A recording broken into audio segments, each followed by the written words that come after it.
आज एक भाई साहब ने पूछा कि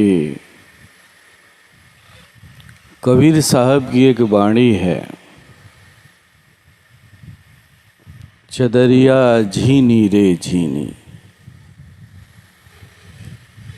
यही चादर सुर नर मुनि ने ओढ़ी, ओढ़ के मैली कीन्ही,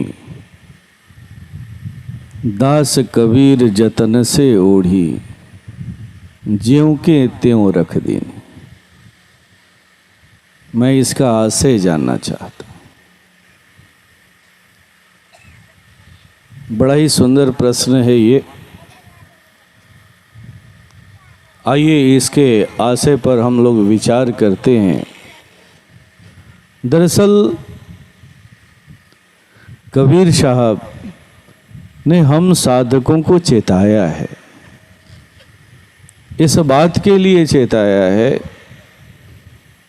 कि हम ध्यान साधना करते हैं, हम पूजा पाठ करते हैं, सब कुछ करते हैं, लेकिन कुछ ऐसी भी चीज़ें हैं जहां हमें अपने जीवन में सजगता बरतने की ज़रूरत है। जब हम ऐसी सजगताओं को बरतते हैं तो हमारा विकास बहुत ही तीव्र गति से होने लगता है, बहुत ही तीव्र गति से होने लगता है। उन्होंने उसी सजगता पर दृष्टि डाला है। मैं एक छोटा सा कथा आपको सुनाता हूँ। एक बार एक सिद्ध महात्मा और एक डाकू, दोनों की मौत एक साथ हो जाती है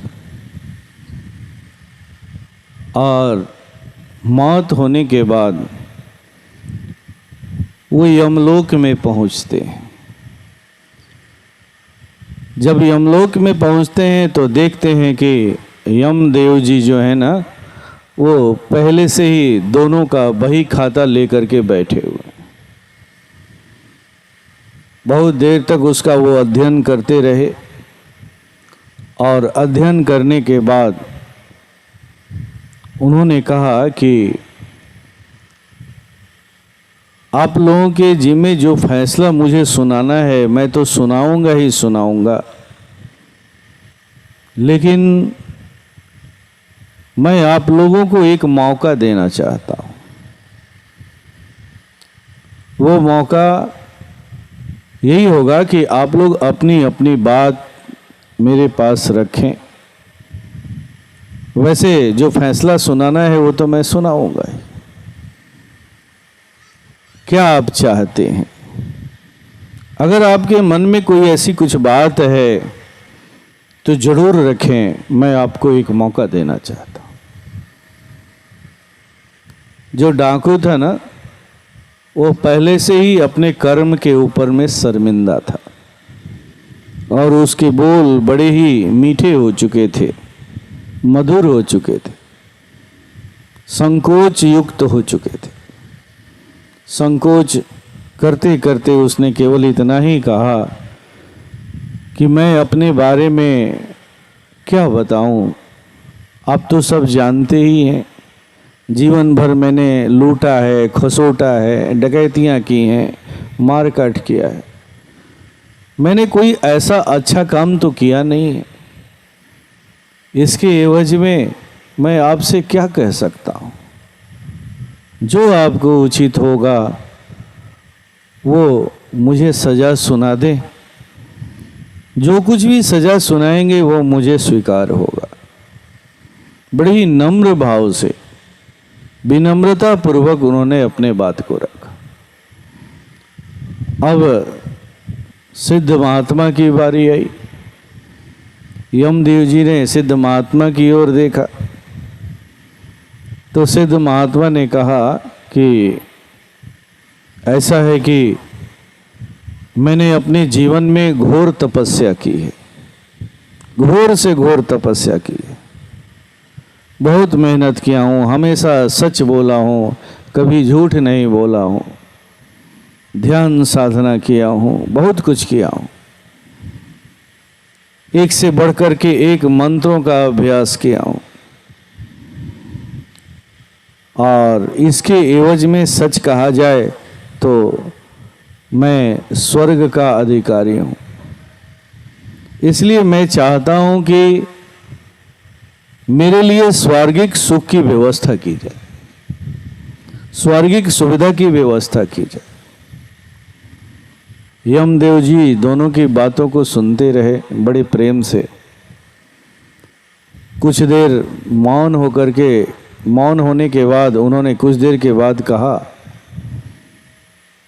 ऐसा करो। उन्होंने डाकू जो था उसकी ओर इशारा करते हुए कहा, ऐसा करो कि आज के बाद तुम्हारी ड्यूटी जो होगी ना, वो इस साधु, इस सन्यासी की देख रेख में होगी।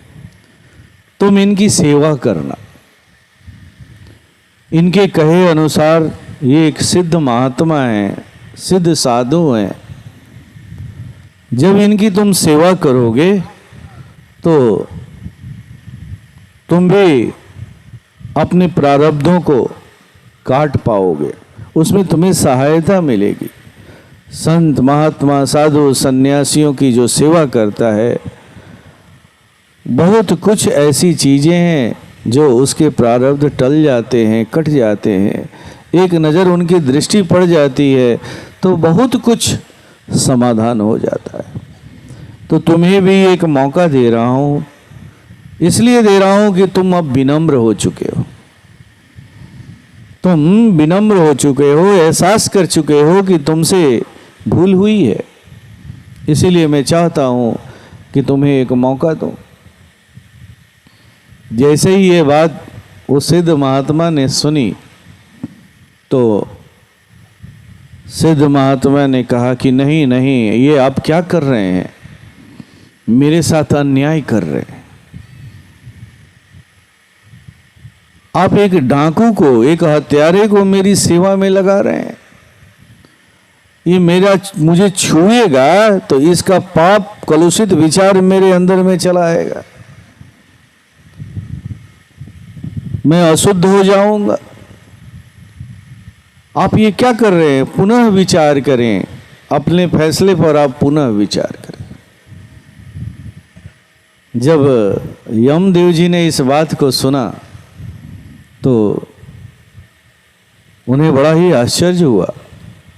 कुछ देर तक मौन रहे और फिर उन्होंने डांटते हुए कहा कि अरे मूर्ख, वो तो डाकू है, वो जीवन में कभी पूजा पाठ नहीं किया है, ध्यान साधना नहीं किया है। ध्यान साधना की जो उपलब्धि होती है, पूजा पाठ की जो उपलब्धि होती है, उस उपलब्धि के बारे में वो नहीं जानता है, दूर दूर तक उसको उससे भेंट नहीं है। फिर भी वो कितना सहज हो गया है, नरम हो गया है। लेकिन तुम दावा करते हो कि तुम बड़े घोर तपस्वी हो, घोर जोगी हो, ये साधना किए हो, वो साधना किए हो, बहुत दिनों तक मंत्रों का जाप किए हो, परमात्मा की आराधना किए हो, लेकिन आज तक इस बात को तुम समझ नहीं पाए, वहां तक तुम पहुंच ही नहीं पाए, उस रहस्य को जान ही नहीं पाए कि एक ही आत्म तत्व सभी में विराजमान है। ये कटु सत्य है, एक ही आत्म तत्व सभी में विराजमान है, लेकिन तुम इस रहस्य को नहीं समझ पाए। तुम्हें इस रहस्य को समझना चाहिए था, क्योंकि तुम इस पथ के गामी हो, इस पथ पर चल रहे हो, घोर साधना, घोर आराधना करने का दावा करते हो और अभी तक इस रहस्य को नहीं समझ पाए। इसलिए अब तुम उस डाकू की सेवा में लगोगे। खैर जो भी हो, एक छोटा सा प्रसंग मैंने रखा। ये आशय इसी बात को बताने के लिए है, ये प्रसंग रखने का जो आशय है वो इसी बात को बताने के लिए है कि हमारे द्वारा भी जाने अनजाने ऐसी ही भूल कभी कभी होती है। कभी कभी होती है, खास करके जब साधकों के अंदर में ये भूल आती है, ये गलतफहमी पैदा होती है, तो उनकी यात्रा रुक सी जाती है, ठहर सी जाती है। इसी को कबीर साहब ने चेताया है, जो चादर सुर नर मुनि ने ओढ़ी, ओढ़ के मैली कीन्ही, दास कबीर जतन से ओढ़ी, ज्यों के त्यों रख दी। सुर का मतलब देवता, नर का मतलब मनुष्य, हम और आप, और मुनि संत महात्मा, ये तीनों ही जब इस चादर को ओढ़ते हैं तो उनमें एक कमियां पैदा होती हैं। अहम भाव, मैं कुछ हूं, मैं कुछ हूं, मैं कुछ विशेष हूं। जब ये भाव पैदा होता है एक साधक के अंदर में, तो वो गंदा हो जाता है। वो उस परमात्मा रूपी चादर को गंदा करता है, वो अपनी चादर को गंदा करता है, अपने अंतःकरण को गंदा करता है, और फिर ऐसे अंतःकरण में उस परमात्मा का कभी भी वास नहीं होता है, कभी भी वास नहीं होता है। एक बात आप अच्छी तरह से समझ लीजिए। इसीलिए परम पूज्य गुरु महाराज साहब ने हमेशा हम साधकों को सावधान किया है, हमें कैसे चलना है, कैसे रहना है। तो ठीक उसी तरह से रहना है जैसे कबीर साहब ने संदेश दिया, दास कबीर जतन से ओढ़ी, ज्यों की त्यों रख दीनी चदरी। और यही गुण हमने परम पूज्य गुरुदेव में देखा, गुरुदेव में देखा। ऐसा नहीं है कि ये भाव, जिस भाव की मैं चर्चा कर रहा हूं, केवल आपको ही चेताने के लिए कर रहा हूं। कई बार ऐसे भाव हमारे अंदर भी पैदा हुए हैं, लेकिन याद रहे यही भाव हमारी गति को रोकते हैं। मैं सबके लिए कह रहा हूं, इसलिए यहां सजग रहने की जरूरत है, सावधान रहने की जरूरत है। परम पूज्य गुरु महाराज साहब के अंदर में एक हमेशा दर्द रहा करता था, और जब वो बात ऐसी करते थे तो उनकी आंखें छलछला जाती थी। वो अक्सर कहा करते थे कि तुम लोग तो बड़े सौभाग्यशाली हो, तुम लोगों को मेरे लिए कुछ काम करने का मौका मिला है, तुम्हारे ऊपर कोई है। लेकिन मैं इस बात के लिए हमेशा तरसता रहा कि मेरे ऊपर भी कोई होता जिसके लिए मैं काम करता। मुझे अपने लिए काम करना अच्छा नहीं लगता है, मेरे ऊपर भी कोई होता जिसके लिए मैं काम करता। मैं अपनी सारी ऊर्जा, सारी क्षमता उसके लिए लगा दिया करता। और जब भी ये बात कहते उनकी आंखें छलछला जाती। वो इसी तरफ इशारा कर रहे थे कि हमें भी कैसे चलना है। लेकिन अक्सर भूल क्या होती है? तो अक्सर ये भूल होती है कि चले थे हम अपनी हस्ती को मिटाने और जाने अनजाने अपनी हस्ती का ही निर्माण करने लगते। और जैसे ही हस्ती का निर्माण करने लगते हैं, फिर वही घटना घटने लगती है। यही चादर सुर नर मुनि ने ओढ़ी, ओढ़ के मैली कीनी। फिर वो चादर जो अंतःकरण है ना, जो चादर है जिसे बेदाग बनाना था, वो पहले से ही बेदाग है, वो पहले से ही निर्मल है। लेकिन उसके अंदर में जो दाग पैदा हुआ है वो हमारी नासमझी की वजह से पैदा हुआ है। हम उसके प्रति सावधान नहीं रहे हैं, इसलिए वो दाग पैदा हुआ है। और यहीं पर कबीर साहब सावधान करते हैं कि दास कबीर जतन से ओढ़ी, ओढ़ के दास कबीर जतन से ओढ़ी, ज्यों की त्यों रख दी नीचे। उन्होंने कहा कि मैंने सारा काम किया लेकिन उन्हें ही सुपुर्द कर दिया, उन्हें ही सुपुर्द कर दिया। इसी को तुलसीदास जी भी कहते हैं, प्रवेश नगर कीजे सब काजा, हृदय राखो कौशलपुर राजा। ऐसा नहीं है कि तुलसीदास जी ने ही सावधान किया है हम साधकों को, कबीर साहब ने ही हम साधकों को सावधान किया है, तुलसीदास जी ने भी सावधान किया है। उन्होंने इशारा दिया है, प्रवेश नगर कीजे सब काजा, हृदय राखो कौशलपुर राजा। जो भी काम करते हो करो, खूब मेहनत करो, खूब आगे बढ़ो, खूब ध्यान साधना करो, लेकिन अपने हृदय में उस प्रभु को, अपने गुरु को, अपने परमात्मा को रख करके करो। जो कुछ भी उपलब्धि होती है उसे उन्हें अर्पित कर दो, फिर देखो तुम्हारे जीवन में कितना बदलाव आता। इसी बात को परम पूज्य गुरुदेव ने भी कहा, तुम मेरी तरफ एक कदम बढ़कर के देखो, मैं तुम्हारे तरफ 10 कदम बढ़ूंगा। ये उनका वादा है, ये उनका कॉल है कि मेरी तरफ एक कदम बढ़कर के तो देखो, मैं तुम्हारी तरफ 10 कदम बढ़कर के देखूं। गुरु कितना एक साधक का, अपने शिष्य का, अपने पुत्रों का शुभचिंतक होता है, इसी बात से पता चलता है। बातें थोड़ी कड़वी जरूर हैं, लगती हैं, क्या कह रहे हैं, लेकिन सत्य भी यही है। आपके बढ़ने का, आगे बढ़ने का, उस मंजिल को प्राप्त करने का अगर कोई मार्ग है तो यही है। और जिस बातों को मैं उजागर कर रहा हूं वही सबसे बड़ा अवरोध भी है। हमें इसी हर्डल को पार करना है, इसी अवरोध पर विजयी होना है, विजयी होना है। गुरु कितना ख्याल रखता है अपने शिष्य का, मैं आपको एक घटना का जिक्र करूंगा यहां जरूर। एक बार पूज्य गुरुदेव के कमरे में हम और माता जी बैठे हुए थे। उनके दांत में बहुत तेज गति से दर्द हो रहा था, बहुत परेशान थे।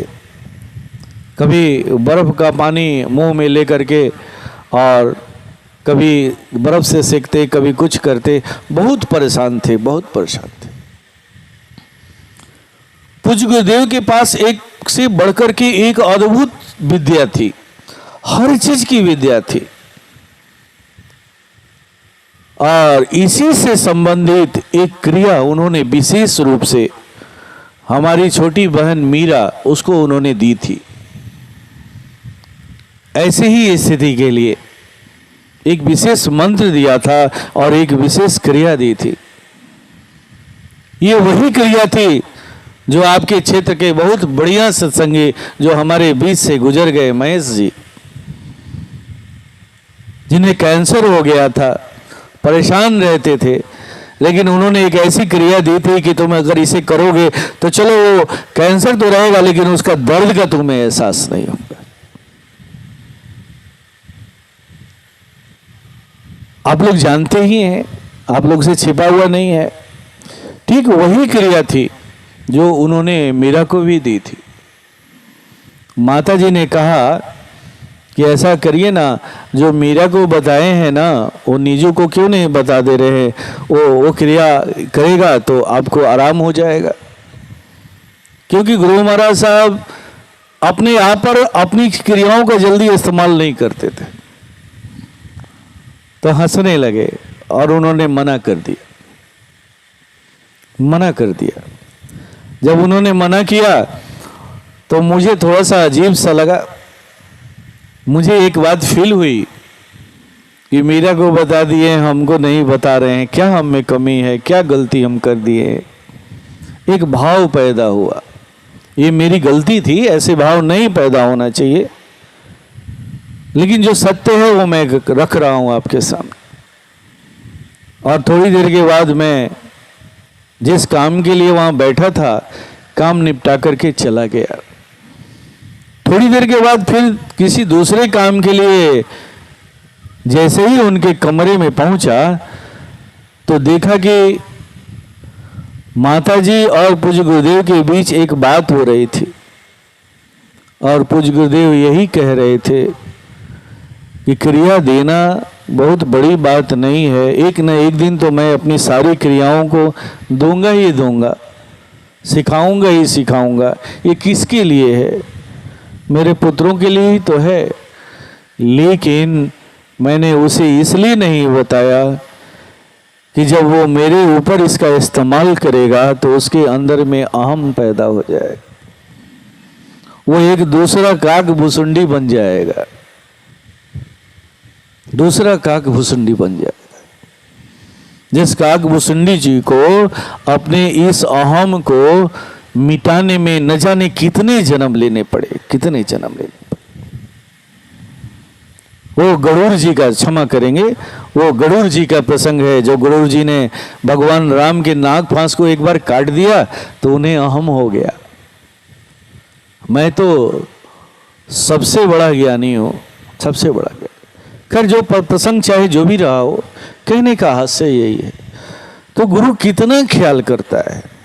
मैं उस दिन जब इस बात को सुना तो हमें भी अपने गलती का, गलत तरीके से सोचने का अफसोस हुआ और फिर आंखें नम हो गई। गुरु कितना महान होता है, छोटी सी छोटी आपकी बातों का ख्याल रखता है। वो 1000 कष्ट सहने के लिए तैयार है, लेकिन आपके पैर किसी गलत दिशा में जाएं ये देखना नहीं चाहता है। वो चाहता है कि आपकी ज्यादा से ज्यादा उन्नति हो, आप अपने उस लक्ष्य को प्राप्त करें। जब मैं गांव पे रहता था तो किसी चीज की कमी नहीं थी।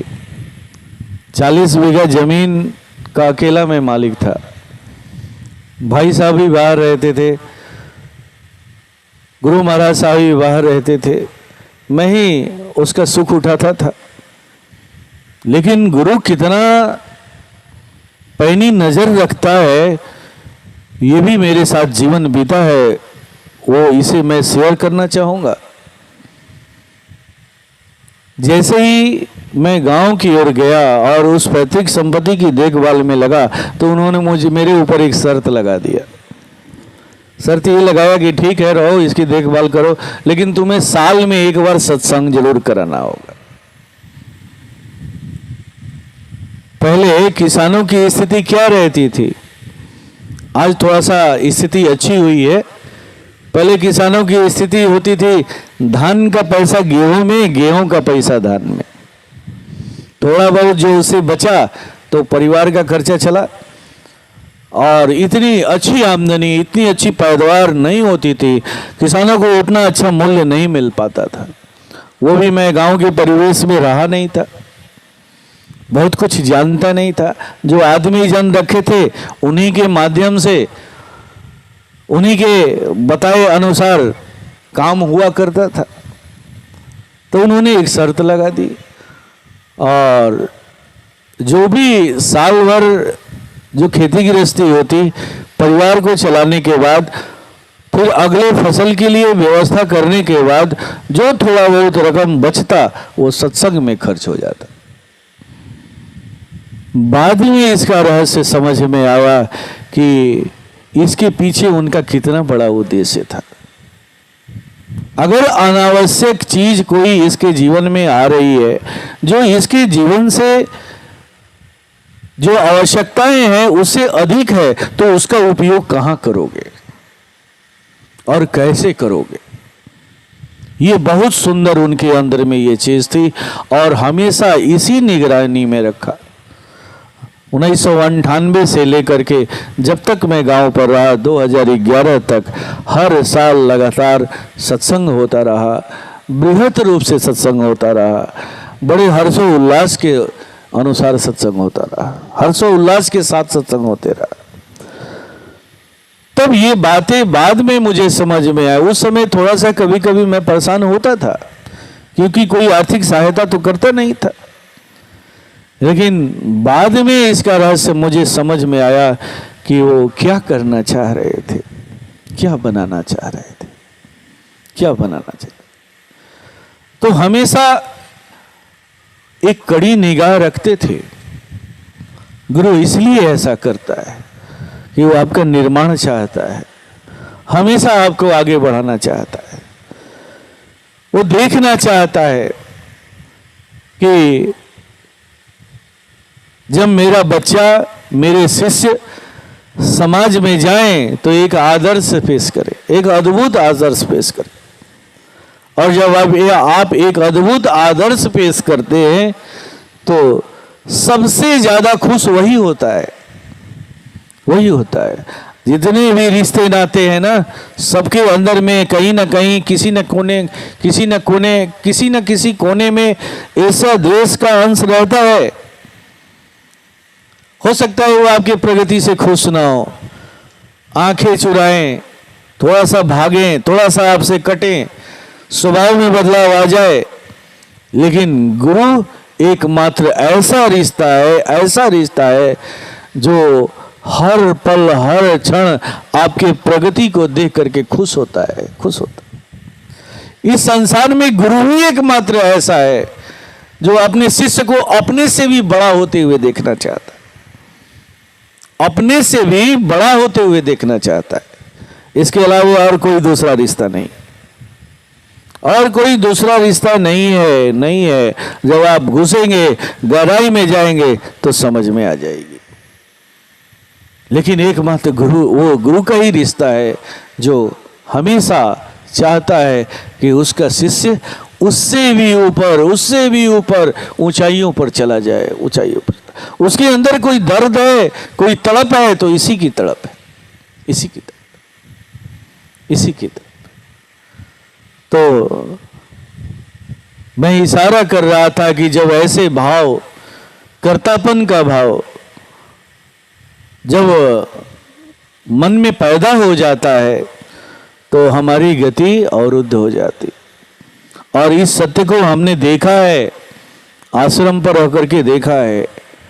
आज हम लोग बैठे थे, शाम को ऐसे ही कुछ चर्चा उठी थी तो मुझे ये बात भी स्मरण में आया कि हाँ, हमने इस रहस्य को देखा है, हमने ऐसी बातों को देखा है। खास करके जो बहुत उन्नत किस्म के शिष्य हो जाते हैं, साधक हो जाते हैं, उनके अंदर में ये चीज़ ज़्यादा पैदा होती है।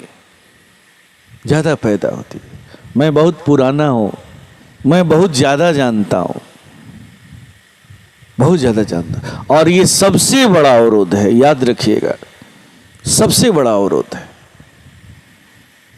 परम पूज्य गुरु महाराज साहब कहते थे कि एक ऐसी चीज है जो तुम्हें कभी भी आगे नहीं बढ़ने देगी। मैं एक छोटी सी कथा सुनाता हूं, कैसे ये बाधित करती है आपके यात्रा को। एक दिन एक बालक, पढ़ने वाला बालक